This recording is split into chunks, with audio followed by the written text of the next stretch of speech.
कश्मीर शब्द आया ही कि ऋषि कश्यप की नगरी है। आज़ादी के समय में वार किसी पर हुआ तो वो कश्मीर पे हुआ, कश्मीरी पंडितों के साथ जो हुआ चिंताजनक था। पहली बार ऐसा किया कि 370 जैसे कलंक को हटाने का काम किया। ऐसी क्या जल्दी थी कि बिना राज्यसभा के गठन के, बिना उसके बने संविधान में संशोधन करके संविधान की मूल भावना को बदल दिया गया। इमरजेंसी लगा के संविधान में प्रीएम्बल उसको बदल दिया गया। संविधान को बदलने का काम तो पहले किया गया। वो ये कह रहे हैं कि एक व्यक्ति के पास पावर नहीं होनी चाहिए। ये मुद्दा ही नहीं बनना चाहिए कि इंडिया की जगह भारत को इस्तेमाल क्यों किया गया। भारतीय संविधान ने अपने लोकतांत्रिक सफर के 75 वर्ष पूरे कर लिए हैं। इस दौरान उसने पंडित नेहरू की उदारता, शास्त्री की सादगी, इंदिरा गांधी के कठोरता से लेकर अटल बिहारी वाजपेयी के दृढ़ इच्छा शक्ति को भी देखा है। वर्तमान समय में यह नरेंद्र मोदी के शासनकाल को, उनके राष्ट्र के प्रति संकल्पित इच्छा शक्ति को भी देख रहा है। नमस्कार, मैं करुणानंद आज आप सभी के सामने एक खास शख्सियत के साथ उपस्थित हुआ हूँ, जिन्होंने अपने विद्यार्थी जीवन से ही पुस्तक लेखन कार्य को प्रारंभ कर दिया है। मैं बात कर रहा हूँ constitutional journey and overview from 2014 to 24 के लेखक और दिल्ली विश्वविद्यालय से कानून के छात्र रह चुके, वर्तमान में वकालत की दुनिया में कदम रख चुके ऋषिराज सिंह का। ऋषिराज जी, आपका बहुत बहुत स्वागत है। ऋषिराज जी, जब मैं आपकी इस पुस्तक से गुजरता हूँ तो मैं यह पाता हूँ कि आपने इस पुस्तक को 4 खंडों में विभक्त किया है और यह खंड अपने आप में ही किसी भी पाठक को आकर्षित करने वाले हैं। पहले तो ये बताइए कि आपने ये मोदी के ही शासनकाल पर पुस्तक लिखने के बारे में कैसे प्रेरणा प्राप्त की?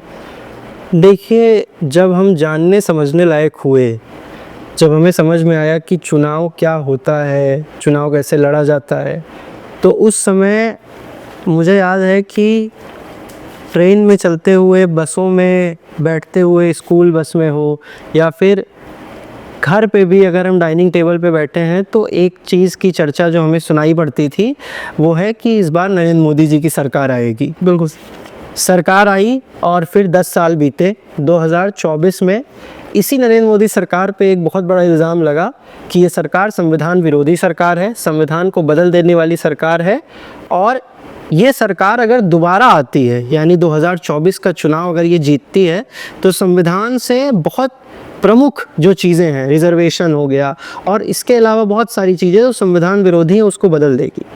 यहीं से लगा कि ऐसा क्या है और क्यों है कि ये नैरेटिव बनाया जा रहा है या वाकई में इसमें कुछ सत्यता है। इस खोज में हम किताब ढूंढने निकले। फिर हमने एक कोट पढ़ा कि वो किताब में मैंने पहले लिखा भी है कि if you want to read a book and it is not written yet, you should write it. Tom Harrison की ये कोट है और वहाँ से प्रेरणा मिली कि हमें ये पुस्तक लिखनी चाहिए, क्योंकि ऐसी कोई पुस्तक, ऐसी कोई एक चीज़ अवेलेबल नहीं थी जहाँ पे हम सब कुछ एक जगह पे पा सकें। नरेंद्र मोदी सरकार ने क्या क्या संवैधानिक संशोधन किए, क्या क्या कानूनी बदलाव किए और कितना दृढ़ निश्चय है नरेंद्र मोदी सरकार का और स्वयं नरेंद्र मोदी जी का संविधान के प्रति ये समझ सके। तो वहाँ से ये पुस्तक आई। जैसा कि हमारे संविधान के प्रस्तावना में शब्द आता है we the people of India, और मैं ये देख रहा हूँ कि आपने अपने पुस्तक के प्रथम भाग को लिख के लिए जो शीर्षक चुना है we the people of Bharat.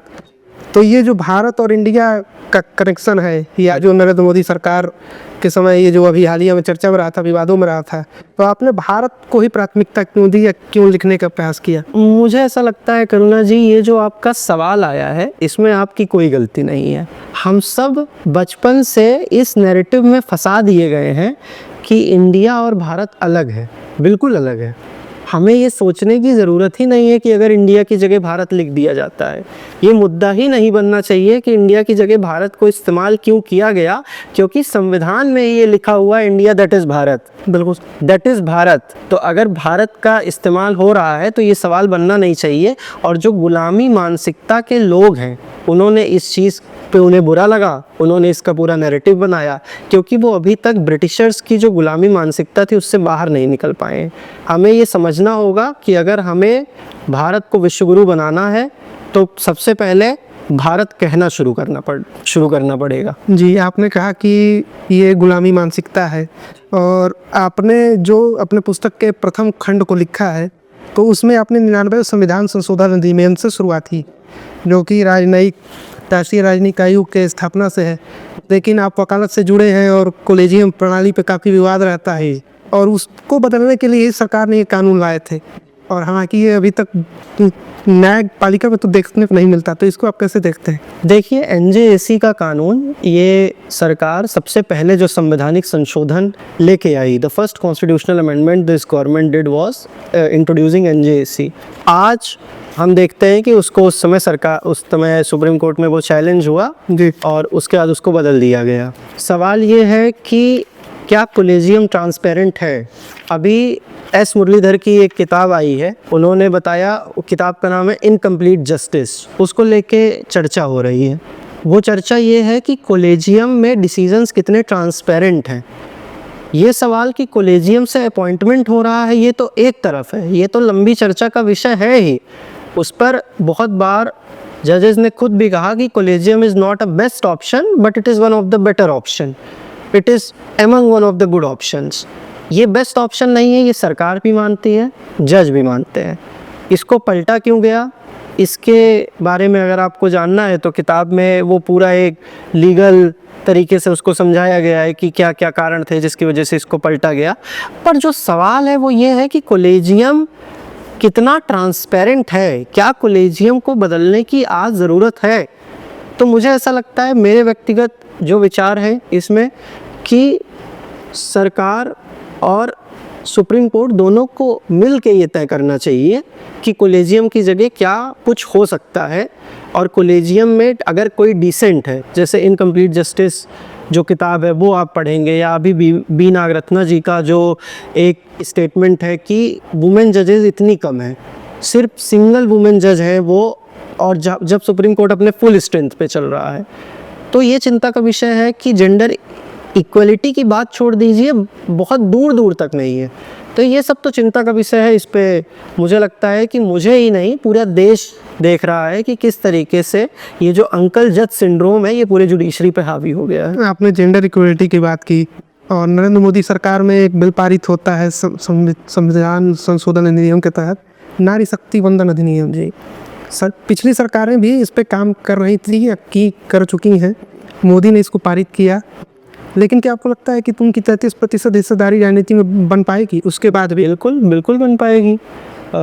अभी तो डिलिमिटेशन होने जा रहा है जी, डिलिमिटेशन के बाद सीटें भी बढ़ेंगी, और 33% देने से वुमेन एम्पावरमेंट सिर्फ बातों में नहीं रह जाएगा।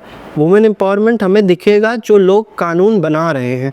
इसके पहले हमने कॉलेजियम की बात की, बिल्कुल, तो कॉलेजियम में अगर कोई अपना डिसेंट देता है और उसका डिसेंट ट्रांसपेरेंट नहीं किया जाता तो it is a matter of concern. वैसे ही अगर वहाँ पे जहाँ पे कानून बन रहा है, वो कानून बनाने की स्थिति में महिलाओं को लाना, महिलाओं के लिए कानून बना देना, ये तो एक बात है। बिल्कुल, महिलाओं को कानून बनाने की स्थिति में ले आना, ये बहुत बड़ी बात है जो इस सरकार ने किया है। और मुझे लगता है कि हर सरकार को इस पर प्रयासरत रहना चाहिए। और अलग अलग समय पे सुप्रीम कोर्ट ने भी, हाई कोर्ट ने भी इस चीज़ के पक्षधर रहे हैं कि जितना हो सके जेंडर इक्वलिटी को बढ़ाया जाए। वो बढ़ी भी है, लेकिन अब देखते हैं कि वो लॉन्ग टर्म में कितना सफल होती है। पंचायत चुनाव का अगर एग्जाम्पल लें तो मुझे लगता है कि पंचायत चुनाव में आज भी ये समस्या है कि प्रधान पति हो गए जी। या जिला पंचायत सदस्य के पति हो गए, वो एक समस्या है। संसद में वो मतलब समस्या देखने को कम मिलेगी, क्योंकि संसद सबकी नज़र में होता है और संसद में महिलाएं खुद चुन के आएंगी तो वही आके बैठेंगी, उनके पति आके नहीं बैठ जाएंगे। तो ये अपने में बहुत बड़ा रिफॉर्म है। आपकी पुस्तक का जो सबसे आखिरी भाग है जी, कश्यप मीर कश्मीर, नहीं, ये आखिरी भाग नहीं है। मैं इसको इसलिए आखिरी भाग मानता हूँ क्योंकि मूलतः ये आपकी किताब का सार दिखाता है, ऐसा मेरा मानना है। तो ये कश्यप और मीर, फिर आई दैट कश्मीर या इज दैट कश्मीर, इसको शीर्षक बनाना और उसको रेखांकित करना 370 हटाने को कश्मीर से, तो वो पूरा ट्रांसफॉर्मेशन आप कैसे देखते हैं सरकार ने? देखिए, कश्यप मीर दैट इज़ कश्मीर को सबसे पहले समझने के लिए समझिए कि इस चैप्टर का नाम कश्यप मीर दैट इज़ कश्मीर क्यों पड़ा। तो उसके पीछे का कारण है कि कश्मीर शब्द आया ही कि ऋषि कश्यप की नगरी है। मीर अपने में गार्डन को कहते हैं, तो कश्यप का जो गार्डन है नागा हंटर जो ट्राइब्स थे इनके बीच में एक लड़ाई हुई। उस डिस्प्यूट को सॉल्व करने के लिए ऋषि कश्यप वहाँ जाते हैं और उसका नाम कश्यप मीर पड़ जाता है, जिसको बाद में बदल के कश्मीर कर दिया जाता है। उसके बाद हम देखते हैं कि कश्मीर अलग अलग राजाओं अलग अलग उससे जूझता रहा। आज़ादी के समय में सबसे ज़्यादा वार किसी पर हुआ तो वो कश्मीर पे हुआ, और उससे उभर के फिर हम देखते हैं कि जब कश्मीरी पंडितों के साथ जो हुआ वो अपने में बहुत चिंताजनक था, जो कुछ रहा। इस सरकार ने पहली बार ऐसा किया कि 370 जैसे कलंक को हटाने का काम किया। अपने में ये बहुत ज़रूरी था, और उससे हम देख रहे हैं कि आज उधमपुर रेलवे जो पूरी लिंक लाइन बनी है, जो कारगिल तक LOC तक जाती है, तो ये सिर्फ 370 को हटा के एक संवैधानिक संशोधन कर देना ऐसा नहीं है, पूरे कश्मीर को भाग्य को बदल देना ये 370 करता है। और कश्मीर भारत का अभिन्न अंग है, ये भारत में ही नहीं पूरे दुनिया में स्थापित करने वाला अगर कुछ संवैधानिक संशोधन हुआ तो वो ये हुआ।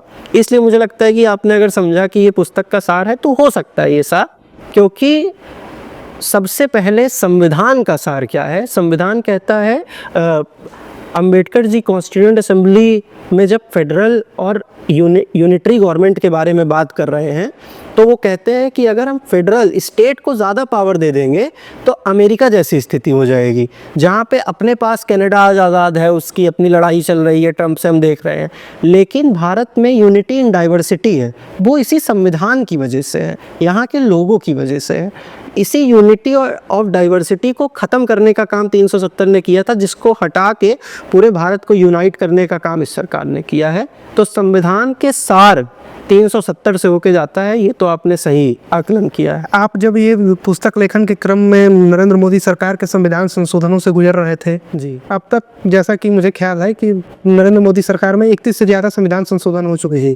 आपको कहीं ऐसा लगा कि यह एक राजनीतिक लाभ के लिए संविधान संशोधन करके उसको अपने नियंत्रण में लेने की कोशिश थी? क्योंकि पहला संवैधानिक संशोधन रहते हैं, सबसे पहला संवैधानिक संशोधन कब हुआ था पता है आपको? 1951 इफ आई एम करेक्ट, 1951 में पहला संवैधानिक संशोधन हुआ। और आर्टिकल 368 कहता है कि लोकसभा, राज्यसभा और प्रेसिडेंट, या राज्यसभा, लोकसभा और प्रेसिडेंट, इस तरीके से एक कॉन्स्टिट्यूशन अमेंडमेंट को पारित किया जाएगा। ऐसी क्या जल्दी थी कि बिना राज्यसभा के गठन के 1952 में जो राज्यसभा बनी, बिना उसके बने 1951 में संविधान में संशोधन करके संविधान की मूल भावना को बदल दिया गया। इमरजेंसी लगा के संविधान में प्रीएम्बल, जिसको बहुत बेसिक आइडेंटिटी ऑब्जेक्टिव रेजोल्यूशन जो खुद नेहरू लेके आए थे, उसको बदल दिया गया। संविधान को बदलने का काम तो पहले किया गया, संविधान तो नियंत्रण में वैसे ही जा चुका है। जो सत्यता है, अगर सुप्रीम कोर्ट, हाई कोर्ट जैसे इंस्टीट्यूशंस नहीं होते, जुडिशरी नहीं होते, जिस पे इमरजेंसी में हमला हुआ, हम सबको पता है कि किसी तरीके से जजेस को स्किप करके दूसरे जजेस को लाया गया, तो ये संविधान बहुत पहले बदल दिया जाता। मुझे जो मेरा ऑब्जर्वेशन है, ये किताब लिखते हुए लगा कि जब इसके संवैधानिक, नरेंद्र मोदी सरकार के संवैधानिक संशोधनों से आप गुजरेंगे तो आप 99 की बात करते हैं, NJSC की बात करते हैं, कोलेजियम की। कोलेजियम आया कैसे? कोलेजियम संविधान की मूल भावना में नहीं था। कोलेजियम को सेकंड जज केस, थर्ड जज केस, इन सब से लाया गया। अपॉइंटमेंट ऑफ जजेस पे अंबेडकर, मैं लिख रहा हूँ, उसके बारे में भी हम लोग आगे कभी बैठ के चर्चा करेंगे कि अपॉइंटमेंट ऑफ जजेस पे अंबेडकर जी का क्या विचार था, वो भी जानने योग्य है।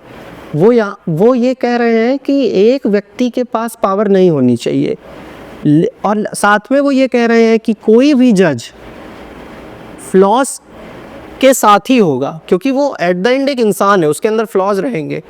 आज क्या हम फ्लॉज गिना सकते हैं, फ्लॉज बता सकते हैं? नहीं बता सकते।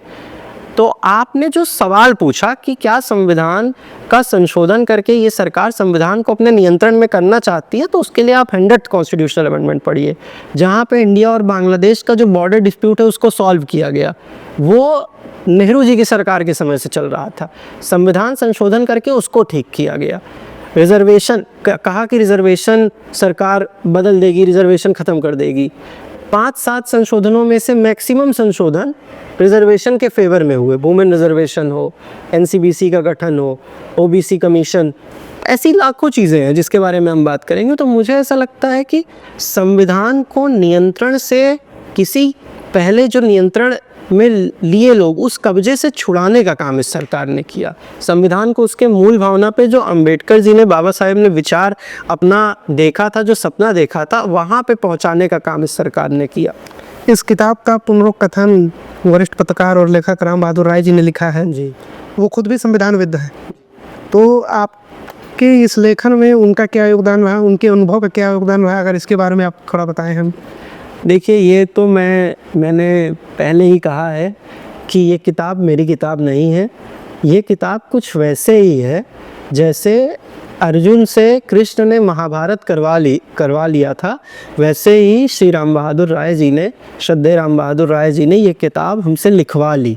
इसमें हमारा कोई योगदान नहीं है। उनके बिना ये किताब संभव नहीं थी। उनके बिना इस किताब जिस स्तर पे पहुंची वो संभव नहीं था, और उनके बिना इस विचार को, जो विचार हमारे मन में था, उसको सार्थक पन्ने पे उतारना ये भी संभव नहीं था। बहुत बहुत धन्यवाद ऋषिराज जी, आपने हमको अपना कीमती समय दिया। हमें उम्मीद है कि आप अपने अगली पुस्तक के साथ फिर हमसे मुखातिब हो। बिल्कुल। तब तक के लिए आपको बहुत बहुत शुभकामनाएं। बहुत बहुत धन्यवाद। धन्यवाद।